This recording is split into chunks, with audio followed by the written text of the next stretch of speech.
E aí, gente, beleza? Vamos fazer aquele resuminho bem tranquilo e fazer algumas atividades. Pessoal, não se assustem quando tem uma questão com muito cálculo. Tudo é questão de organização. Se você se organizar primeiro, ler, anotar os dados e com muita calma. Ah, professor, mas eu não consigo de jeito nenhum. Às vezes você não consegue na primeira, na segunda, você vai tentando. E aí você faz o quê? Mesmo que você não chegou no resultado final, travou em alguma parte, quando nós tirarmos as dúvidas aqui, nós vamos o quê? Conseguir finalizar. E da próxima vez que você ver, você vai saber os passos que você já fez, porque você desenvolveu, e vai ter tirado a dúvida, então você vai conseguir fazer. Então, sempre pensando, ler com calma, anotar os dados e principalmente a questão das regrinhas matemáticas que são essenciais para a gente. Então, vamos começar lá. Então, aí, potência, né? A potência, ela tem um conceito, e o conceito dela é relação entre o trabalho realizado e o tempo gasto para executá-lo. Isso é a definição de potência. É o tempo necessário para se realizar um trabalho. E o trabalho tem que ter deslocamento. Se não tiver deslocamento, você não tem realização de trabalho. Então, o pessoal pensa assim, alguém exerceu força, mas não conseguiu deslocar uma caixa. Então, o que isso significa? Que você exerceu força, mas não teve trabalho e logo não vai ter potência. Simples assim, tem que ter trabalho para poder calcular alguma coisa em relação à potência, certo? Vamos continuar. Então, vimos aí que a equação é potência, né, que é pot, geralmente alguns livros usam, né? Potência é igual a trabalho dividido pelo tempo, a variação de tempo na realidade, né? Então, você tem que saber o tempo decorrido aí. Lembrando, trabalho é energia é joules. E para calcular qualquer coisa em joules, tudo tem que estar no SI, principalmente o tempo, segundos, né? E a unidade de potência é watts, né? Mas lembrando que trabalho aqui, ó, ele é dado em joules e o tempo é dado em segundos. Então, você tem que ter dessa forma aí. Ah, professor, mas como assim? Se não tiver na unidade que foi pedido, geralmente vai dar problema aí, né? Porque newtons por metro, por exemplo, que trabalho é força por deslocamento. E newton, você já viu lá, né? Que é força igual a massa vezes a aceleração, né? Então, massa quilograma e aceleração metros por segundo ao quadrado. Então, sempre vem trazendo metro por segundo ao quadrado, quilograma. Então, tudo tem que estar nessas unidades. Se não tiver, lembrem, tem sempre que estar fazendo aí uma arrumação para poder conseguir fazer essas questões, tá? Isso é o conceito básico que nós vimos lá no iniciozinho da nossa aula aqui no primeiro ano. Também, tá tudo bem? Então, beleza. Então, agora vocês vão fazer o quê? Vão fazer as atividades, aí daqui a pouquinho nós voltamos aí com as correções.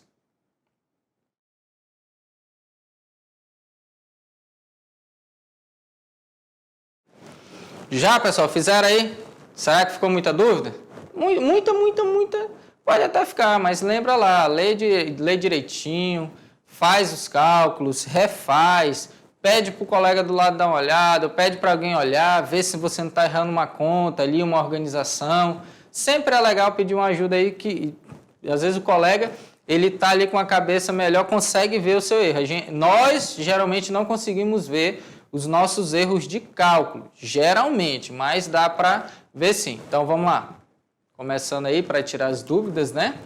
Então, a primeira questão aqui, uma caçamba para concreto, né, de 150 kg precisa ser içada até o telhado de um pequeno edifício, de altura igual a 18 metros. Então, beleza, tá aqui, ó. Ela vai ser içada, né? Então, 150 kg numa altura de 18 metros. A caçamba é içada com velocidade constante em 6 minutos. Então, pensa aí. Por quê? Porque, geralmente, pessoal, tem que gerar muito motor para subir devagarzinho e conseguir, né? Então, você vê que trabalha muito, mas o esforço para subir é um pouco menor. Igual você colocar, um exemplo bem legal, você pensar, você está lá andando de bicicleta, você coloca na marcha pesada, né? Aí você anda, pedala pouco, força bastante, mas você tem velocidade. Se você chegar numa ladeira muito inclinada, o que acontece? Vai ser o contrário, você vai exercer menos força, mas com uma intensidade maior. Você vai ter que girar muito, muito, muito, muito para andar bem devagarzinho. Tem pessoas que não suportam colocar na marcha lenta, né? Porque diz que não sai do lugar. Mas se você pensar, você não força demais, você mantém um ritmo que não seja tão rápido. Por quê? Você vai pedalar tão rápido e andar pouco. Aí acaba não se deslocando muito. Então, sempre pensar nisso aí, que essas máquinas é isso. Ela demora, mas ela issa um peso muito grande. Beleza? Vamos lá, então. Uma massa, né? Aí, vamos dizer. Então, olha aqui o que eu falei para vocês. Quilograma, perfeito.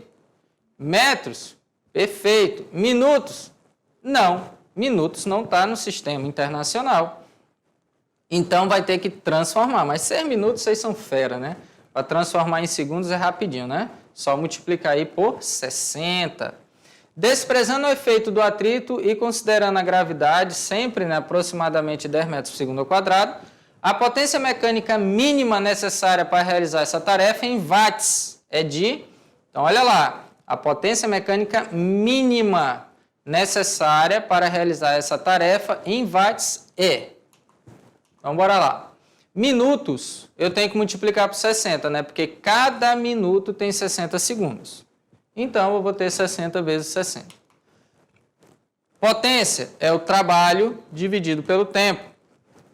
Portanto, eu vou ter força, quem é força? Massa vezes a gravidade vezes a distância.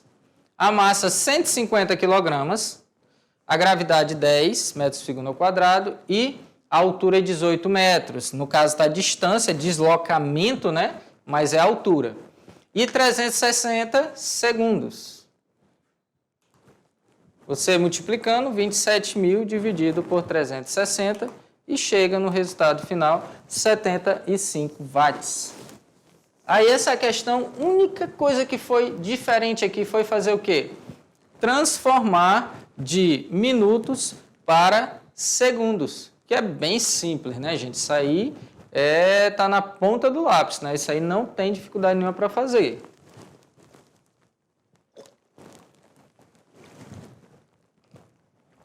Então, aí chegamos no nosso resultado da primeira questão, bem fácil. Então, pessoal, olha só, aí a única coisa que um distraído poderia cometer um erro era não ter transformado minutos para segundos. Só isso. Ah, professor, mas para que dificultar? É para saber se você domina todas as habilidades, você tem uma competência de resolver isso e não sabe resolver. Essa é uma habilidade tão simples, então você vai acabar errando várias questões, beleza? Então, prestar atenção na hora de resolver, certo? Vamos lá. Então, continuando aí. Questão 2. Saiba por que é importante respeitar a capacidade do elevador. Lá, geralmente, tem escrito a capacidade máxima. Utilizar o elevador facilita a locomoção. É algo tão corriqueiro e presente na rotina das pessoas, que muitas vezes nem sequer percebemos que existem informações, olha só, de segurança importantes que não enxergamos. Respeitar o limite de peso do elevador é uma delas. Com excesso de peso, o funcionamento do elevador e a segurança dos passageiros podem ser prejudicados. Mas, mesmo assim, as pessoas não prestam atenção e no caso, a essa questão. Muitas vezes por distração mesmo, correria e tá com pressa, tem espaço para mais um, aí a pessoa vai entrando. Para alertar os passageiros, obrigatoriamente todo elevador possui uma placa que indica a sua capacidade em número de passageiros e o equivalente em quilogramas, né? Pelas normas atuais que regem a fabricação de elevadores no Brasil, NM 207 para elevadores com casa de máquinas e NBR 16042 para elevadores sem casa de máquinas. Então, cada passageiro corresponde a 75 kg, ou seja, em um elevador com capacidade para transportar 8 passageiros, o limite é de 600 kg. Então, você olha aí que ele já fala, né? O número de pessoas, mas o padrão seria 75 kg. Isso é muito importante. A pessoa pensa, mas bora lá, dá para ir. Gente, às vezes o elevador tem uma manutenção boa, tudo certinho, mas você tem que analisar. Às vezes até você pensa, eu sou uma pessoa, estou um pouquinho abaixo, 10 kg ali, pesa 65 kg. Então sobra 10, só que chega uma pessoa, vamos supor, o professor desce bem maior, bem mais alto, massa corporal maior. Então ele vai ocupar um pouco mais do que uma pessoa. Então não dá para colocar 8 décimos dentro do elevador. Se colocar 6 mec, né, peso pena lá, 65 kg, vai de boa. Agora, se você pensar uma pessoa que está ultrapassando, você já tem que pensar, poxa, já ultrapassou aqui 30 kg. Ou já ultrapassou 40. Então já não pode vir mais 8, tem que vir 7. Entrou 2 pessoas que equivalem já a 3, vamos dizer assim, somar 75, 75, 75. Então, você tem que ter esse bom senso também. O que pode acontecer? O elevador travar, parar de funcionar, não conseguir elevar aquele número de pessoas. Geralmente tem um sistema de travamento, né, que salva muitas vidas, mas não devemos confiar nisso. Devemos respeitar o limite de funcionamento de cada um, certo? Então, vamos continuar lá. Então, isso aí é muito importante. Então, olha lá. Um elevador de massa ME, 800 kg, só o elevador, esse maquinário aqui, ó, que é aquela parte metálica, tudinho, só ele tem 800 kg. Tem capacidade máxima para 6 pessoas, tá vendo? Olha aqui, massa do elevador. Então, ele pode, no máximo, 6 pessoas, cada uma com massa de 70 kg. Está escrito lá que são 6 pessoas de 70 kg. Como forma de economizar energia, há um contrapeso de massa de 1.200 kg. Esse contrapeso ele ajuda, gente, porque fica melhor para o motor que está girando aqui, ó, elevar com esse contrapeso. Calcule a potência mínima que o motor deve desenvolver para fazer com que o elevador, no caso, possa subir com a carga máxima de 6 pessoas, 70 kg. E velocidade constante de 0,5 metros por segundo. Expresse o resultado em quilowatts, tá? Então o resultado lá está em 1000 alguma coisa, tira 3 zeros ou volta 3 casas.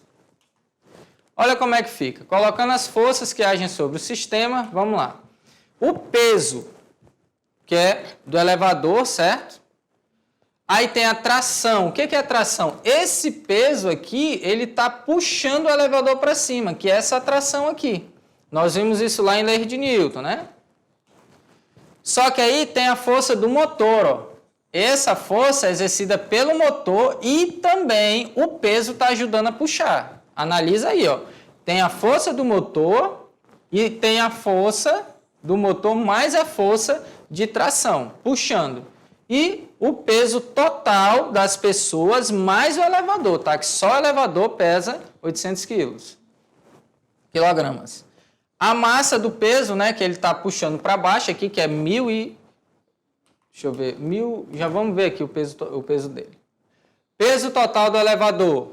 Olha só, o que é o peso total? 800 kg do elevador, mais 6 vezes 6 pessoas de 70 kg, multiplicado aqui pelo aceleração da gravidade, que é 10. Aqui é massa, toda a massa vezes a gravidade. A massa do elevador mais as 6 pessoas. 6 pessoas dá 420 kg, mais 800 do elevador. Isso vai dar o total de 12.200 newton. Olha só a força, né? Essa força que está puxando para baixo aqui, tá vendo? Está puxando para baixo. O peso do contrapeso é fácil, né? É 1.020 vezes 10. Então, 10.200 newton. É rápido, porque você pega a massa desse objeto e multiplica pela aceleração da gravidade. É o peso do elevador e o contrapeso. Ele é só para ajudar, tá? Ele ajuda no funcionamento do motor.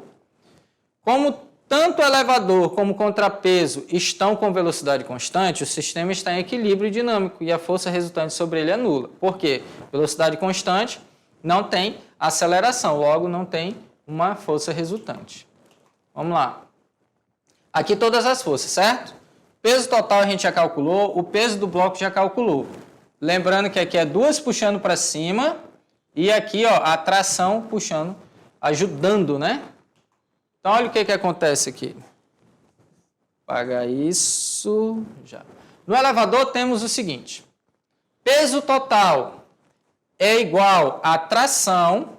Olha só. Peso total, que é para baixo, é igual a essas duas puxando para cima.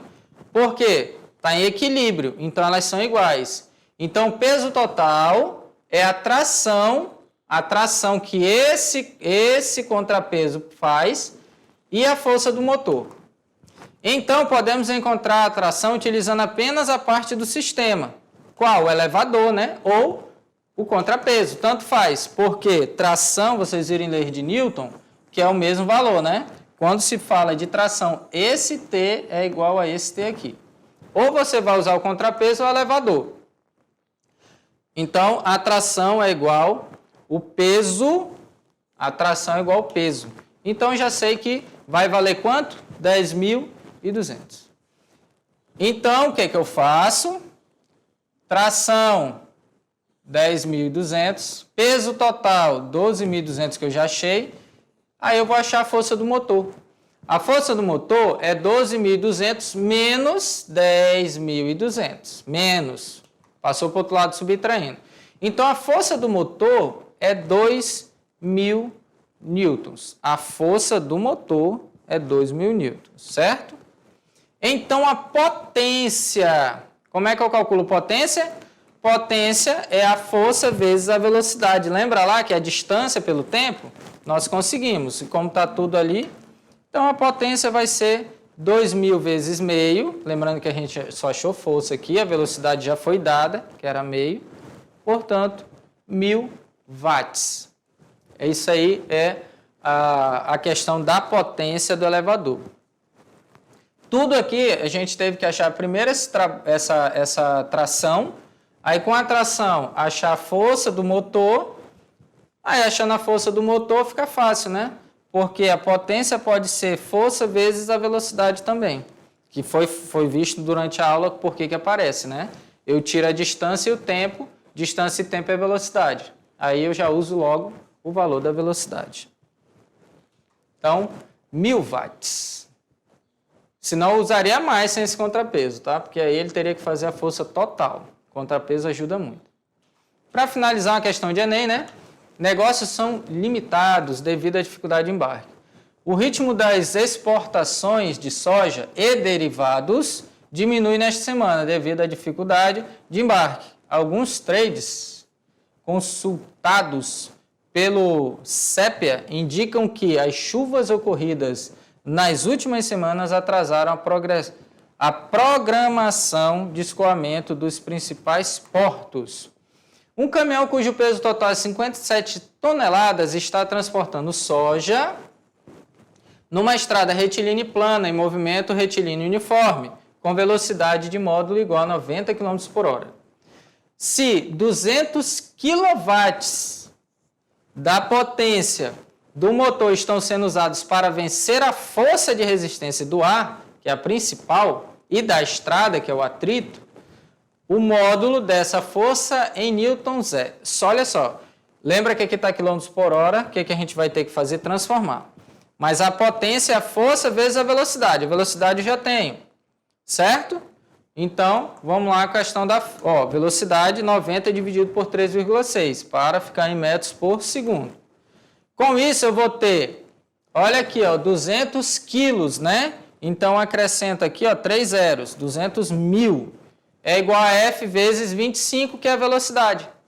Portanto, F dividido é igual a 200 mil dividido para 25, que é igual a 800 newtons, certo? Então, a força aí, que é utilizada, né? O módulo da força é de 8.000 newtons, 8.000 newtons.